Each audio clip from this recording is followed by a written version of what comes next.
Mehnatkash yigitdachi hasad yo'q. Mehnatkash yigitda kibr bo'lmaydi. Mehnatkash yigit yomon gumon qilmaydi. Bitta o'rtog'im mashina minsa, yangi mashina bo'lsa, dangasa, mehnatdan uzoq odam yomon gumon qiladi. Bu qanaqa bo'ldi ekan deydi o'zi.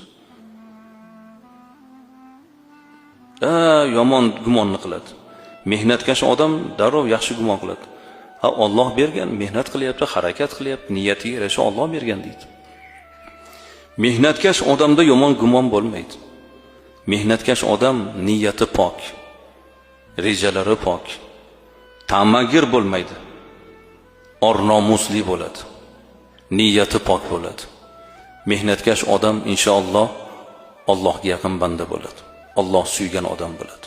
Chunki innalloha yuhibbul mu'minal muhtarif.